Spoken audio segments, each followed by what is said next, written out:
such an honour to be hosting the Christmas Live at the Apollo, and you sort of think, well, how have I got to this point? I just want to give thanks to diversity quotas. You know, it's really helped me out. You're getting 2 for 1 with me because I'm Asian and I've got a lazy eye. So what you get is, you get ethnicity and you get disability.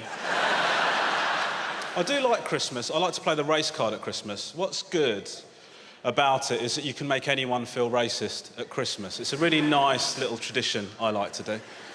If somebody comes up to you and says, "Merry Christmas," you go, "Why would you assume that I celebrate Christmas?" Right? And if they come up to you and go, "Merry Christmas," "Oh no, do you celebrate?" You go, "Why would you assume that I don't celebrate Christmas?" It's wicked, man. I love it. Or sometimes I like to knock on a neighbour's door and go, "Here's your Christmas card. Notice you didn't get me one for Diwali. See you later." Nice. Obviously, it's difficult for us at our house with Christmas and that because, well, I can't pretend to be Santa.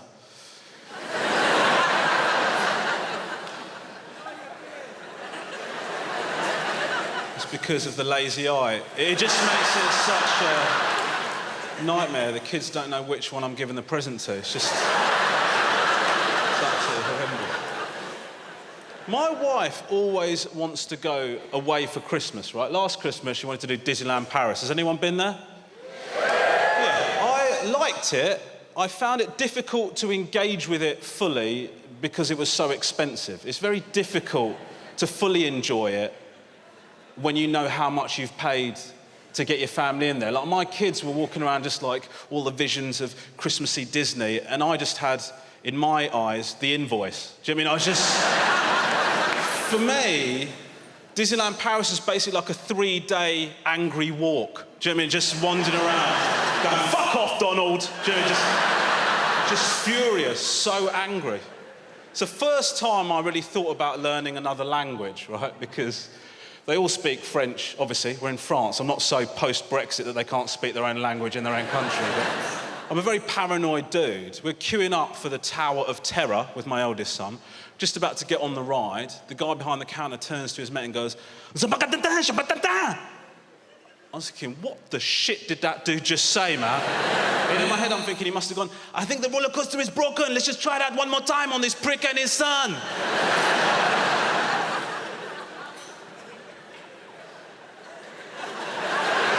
He probably just said, "I fancy a sandwich." I don't know, but I'm very paranoid. The kids were very excited, right? They're excited because how it works is you pay a lot of money to get in so that you can access some shops where you spend some more money, right? That's how it works. The kids are like, "We're going to buy loads of stuff." I said, No, you're not, mate. You're allowed 1 present each, yeah? Because Daddy has been fisted by Mickey here, right? So you get 1 present each, all right? No messing about.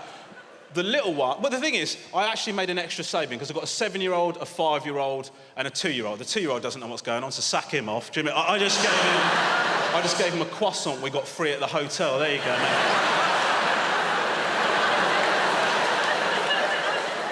Thank you, Daddy. Thank you so much. Yeah, enjoy, dickhead.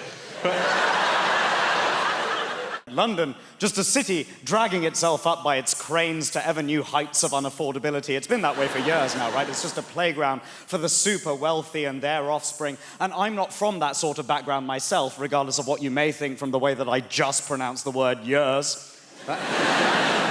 I'm not, it's just a voice. This is genuinely true. During the last year for which I have available data, the high school I went to sent more people to ISIS than Oxbridge. Let you guess which way I went?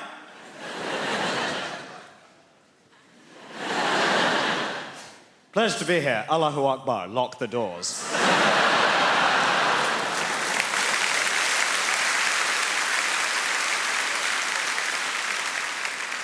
You might think the last line's obviously a joke. I'll get letters.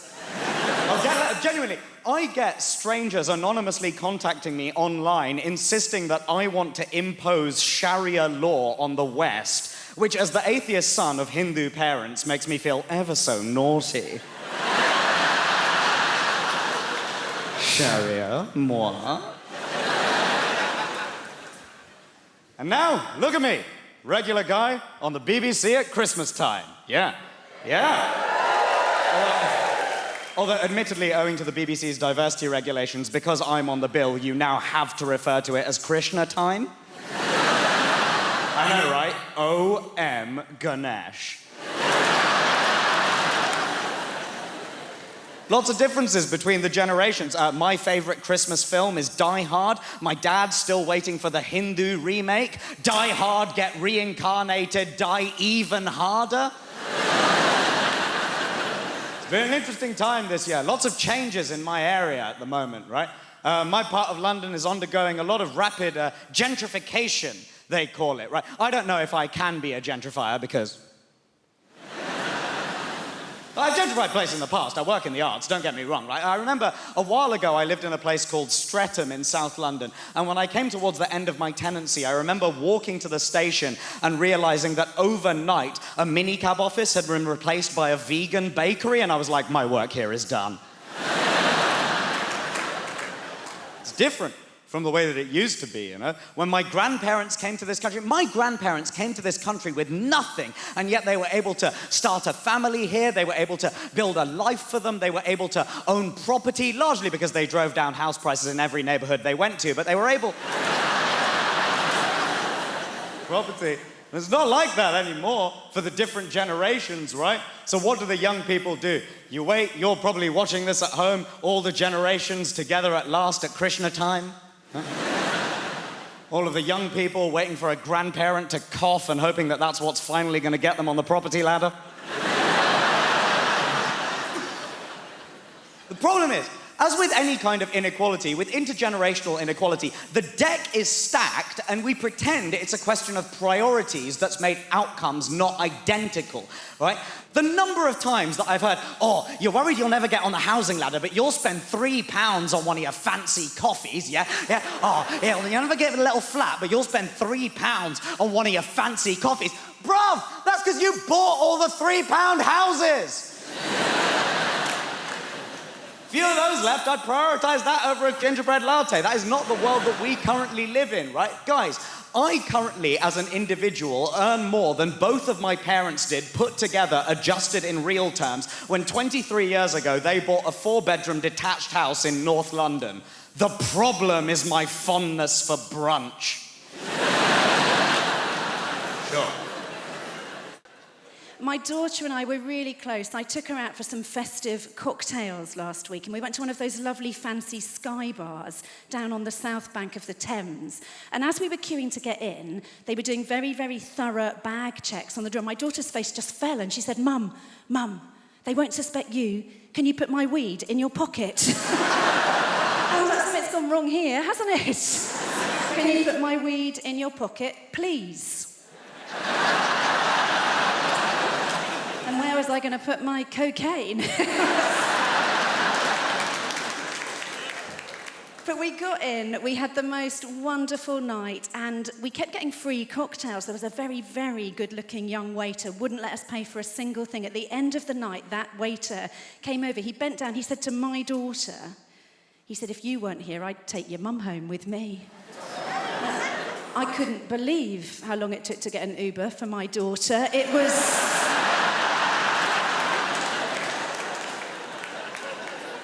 So I found this thing online that can best be described as a menopause magnet, right? I don't mean George Clooney. This is literally a magnetic device to help a woman through the menopause. This thing arrived in the post. It said it would help me with my mood swings and my hot flushes. And what you do is, I know this sounds weird, sir, right? But what you do is, you put a magnet on the front of your knickers, you put a metal disc on the inside of your knickers. It keeps the magnet securely and discreetly in place, and that bit works so beautifully. But what they don't tell you on the menopause magnet packaging is when it is tucked neatly and very discreetly in your pants, distinct possibility you will find yourself metallically attached to the self-checkout in Waitrose.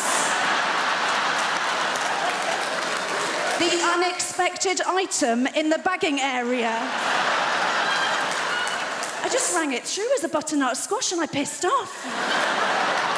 I felt so stupid. The week before, I'd spent a whole 10 minutes attached to my tumble dryer. I mean, it was a very nice 10 minutes if I'm It took me so long to decorate the tree this year. All the baubles kept getting stuck in my pubic triangle. I've still got at least one novelty Santa down there. But no, they're really powerful magnets. Honestly, so if you've got any metal fillings, I'd shimmy back a bit and shut your mouth. A pandemic was no place for a menopausal woman, right? Do you remember when they were taking your temperatures everywhere before you could get in? We were only ever one hot flush away from getting fully cancelled. It was... I remember the last time it happened so clearly. I was out with a friend, we were trying to just get a pizza, and they were taking temperatures on the door, and the guy took mine, and he looked at me, he said, "There's a problem." And I said, "What do you mean there's a problem?" He said, "I'm really sorry, there is a problem." And I said, "Am I a little bit overheated?" That's funny, because I'm a 50-year-old woman. I've just spent an hour and a quarter on the Northern Line wearing a mask, and I raised 2 children single-handedly. I gave birth to them with no pain relief, while their dad complained his back was hurting, and I hadn't had a good night's sleep in about 2 years because of my anxiety, my irrational crying, and my vaginal dryness. I don't know what my body's doing. It should send the tears down there. That's where I really need them. And I am attached to your fire extinguisher by my pants.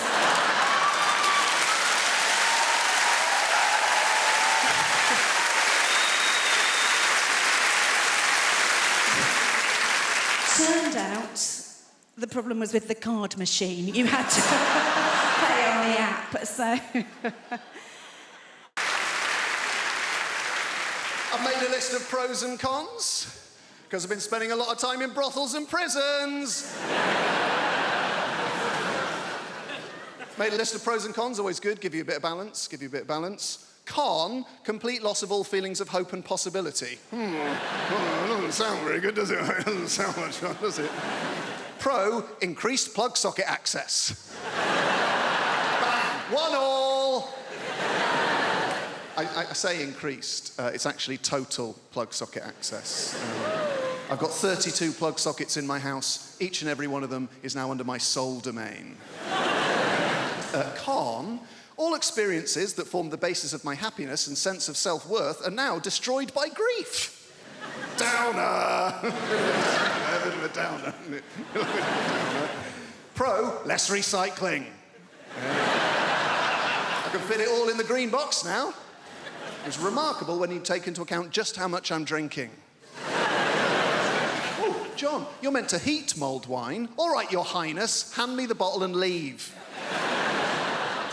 Con, I'm gonna lose me house. Bit of fun. Pro, 25% off council tax. I was on that like a ferret.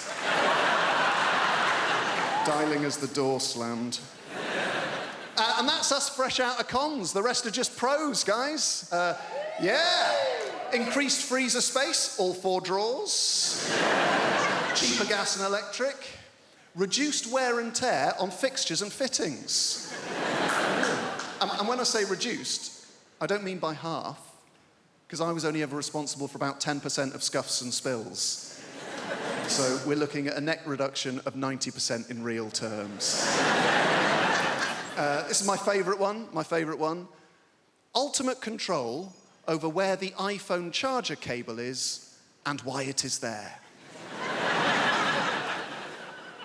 There was a time it would take hours to answer the questions, where is the iPhone charger cable and why is it there? Not anymore. Plugged in next to the bed, most convenient place to have it. Simple. Is it unplugged in the bathroom? No, it's not. Be a ludicrous place to keep it. There's no plug socket in the bathroom.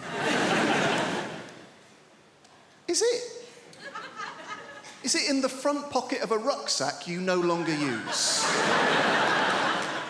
That'll be the last place you look. That'll be very frustrating. Is it plugged in on a train we have alighted from? No. It's plugged in next to the bed because that's the most convenient place to have it. When we first moved to our area, it was a bit it was a bit shit, right? But it's got nice. It's got a little bit nicer. It's very slightly gentrified. So now everyone that owns their property, they go on Rightmove every day for a little wank. Like, ooh, let's have a little look at what our house is worth.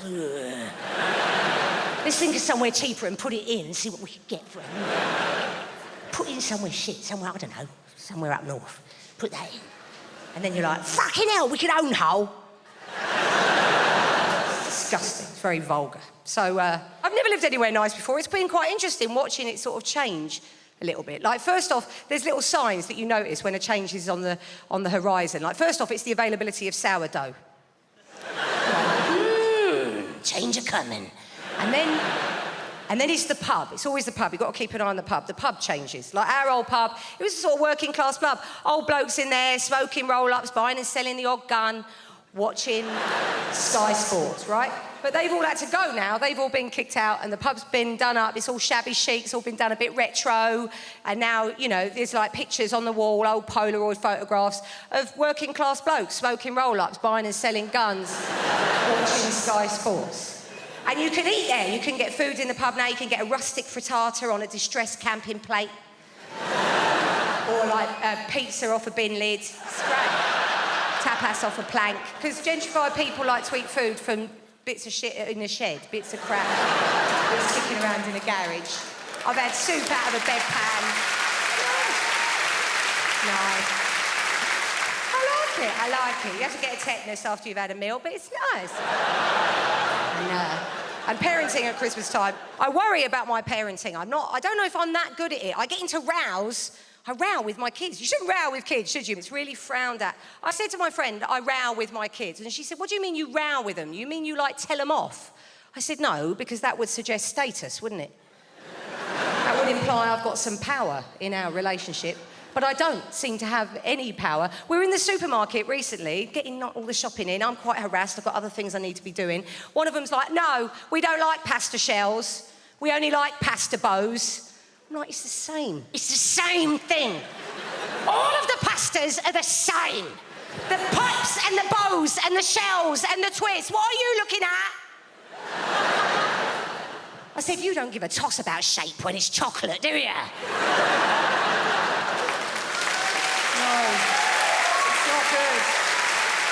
No, because there's no glory in winning a row with a child. Like, if you win a row with your mate, you then tell your other mate, don't you? And then you're like, and then I said, right? And then I said, you don't give a shit about shape when it's chocolate, do ya? And I said it to her face. It's like, oh, well done with your 6-year-old kid. Well done, Kel. And my son loves to play Snap. He loves to play Dinosaur Snap. And he hates to lose, because kids do, don't they? Kids hate losing games. You won't meet a kid that loses a game that's like, no, it's fine, best of 5, let's just go again.